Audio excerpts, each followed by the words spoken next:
ખેડૂતોનું ધોવાણ થયું છે. કોઈ ગામમાં કોઈ ધારાસભ્ય ડોકાણું હોય એવું હોય તો મને બતાવજો. જમીનોના 5 લાખ ફૂટનું પડ વીવી ગયું છે. અનેક ગામડાઓ છે ધોવાણના. 2.5 વર્ષની અંદર કોઈ ગામડામાં આવ્યા હોય ધારાસભ્યને કોઈ કાર્યકર્તાને ઓળખતા હોય તો મને કહો કે મને ઓળખે છે. મેં ફોન કર્યો તો ઉપાડ્યા. એવો કોઈ માણસ નીકળે છે? બધા હજારો લોકો બેઠા કોઈ નીકળે કે ન નીકળે? તો આવો કેરલેસ ધારાસભ્યોની પ્રથમ વખત આ વિસ્તારને મળ્યા છે. અને મિત્રો 2027 ની તૈયારી કરો. 2027 ની તૈયારી કરો. ભારતીય જનતા પાર્ટી લોકલ પર લોકલ ઉમેદવાર આપે. ગઢડા, ઉમરા અને વલભીપુર આના મંચ પરથી હું માંગણી કરું છું 27 માં અમારો લોકલ ઉમેદવાર હોવો જોઈએ. અમારે આયા ઉમેદવાર ન ખપે.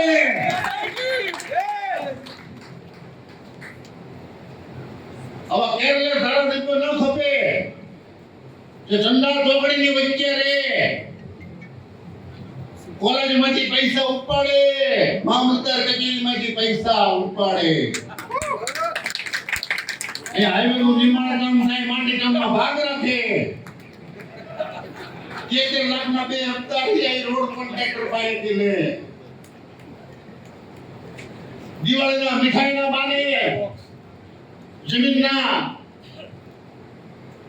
રોડ કોન્ટ્રાક્ટર પાસે 3 લાખ રૂપિયા રોકડા મીઠાઈના બાને લે. કે કાર્યકર્તાઓને મીઠાઈ વેચવી છે. 1000 પેકેટ લઈ મીઠાઈ ના બનાવે, 400 ગ્રામ મોહનથાળના.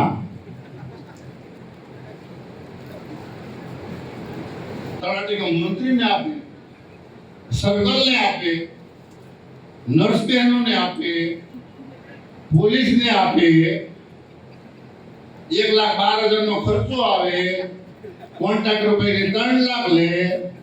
માય વિજય ક્યાં ગયા? આ કાર્યકર્તા મત માંગવા જો તો ભાઈ. દિવાળીની મીઠાઈ હોય કાર્યકર્તા ને હોય ભાઈ. કાર્યકર્તા ને હોય ને ભાઈ. હા કે ના? ઓલા લોકો તો દરરોજ મલાઈ ખાય છે. આ કાર્યકર્તાઓને મીઠાઈ દેવી જોઈએ ભાઈ. આવું શા માટે? સૌથી ઉત્તમમાં ઉત્તમ ભ્રષ્ટાચારનો કોઈ પુરાવો હોય તો જાહેર મંચમાંથી હું આગળ ચંદુભાને હું વિનંતી કરું છું કે ચંદુભા મને માફ કરજો. હું તમારી પૂર્વ મંજૂર લઈને એક વાત કરી રહ્યો છું. લાગણીશીલ માણસ એને કામ પતાવ્યા પછી નફો કર્યો 1,44,000 રૂપિયા એમાંથી કામમાંથી. કરકસર કરી કે મુરલીધર દાદામાં રાય છે ને. મિત્રો શિવભાઈ ઘરના 7,000 રૂપિયા નાખીને 1,51,000 રૂપિયા રહ્યા ની જે તે ભાઈબંધને આપ્યા ચાલે. 1,51,000 રૂપિયા લવાણીના ખાતે આપ્યા જો ખરા. આજ દિવસ સુધી મુરલીધરના ચોપડે જમા થયા નથી. આ વાતને મહિનાઓ વીઆઈ ગયા. કેનાલોના કામમાં રિપેરિંગના નામે ભ્રષ્ટાચાર. હાડકાળીના તળાવ આવે, હાડકાળીના ચેક ડેમો આવે. મળતિયા 5 લોકો રહ્યા એ તળાવો વેચી લે. આ વખત તો તમને હું લિસ્ટ આપું ને ભાઈબંધો. એક જગ્યાએ જીસીબી હાલ્યો નથી આમથી નામ અને બિલ લખાઈ ગયા છે. સુજલામ સુફલામ યોજના. આ લોકો અહીં જે જી કર્યું ને જોખમાય છે ને એના પેટમાં બળતરા ઉપડી છે. વલભીપુરની જનતાને વોટ ન સમજે, કાર્યકર્તાને વોટ ન સમજે. આના તબક્કે હું કહું છું કે આની તપાસ આ વખતના જે સુફલામ ને તપાસ રહી થશે ને થશે. અને બિલ જો લઈ જાય છે ને તો પોલીસ કેસ પણ થશે ને થશે. કરશું. હવે તો હદ થઈ ગઈ. મિત્રો તમે વિચાર કરો કે એક આપણું લોધરા ગામ, બધા ગામ કાંટા બધું તો કરે બેટા તો બધા સમજાય લોધરા ગામ છે. એકવાર હોકારો ક્યાં છે શિવભા? શિવભા વાત કરું છું.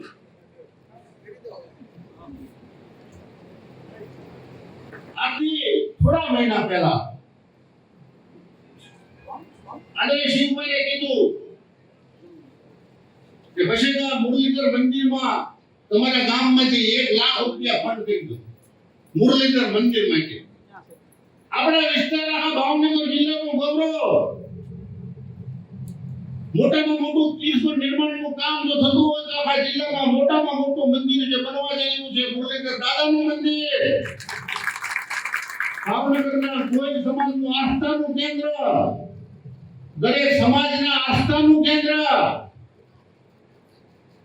અને આ મંદિરનું ફંડ રહ્યું ને આપણા જિલ્લામાંથી લાખો ને કરોડો રૂપિયા ફંડ ભેગું થયું.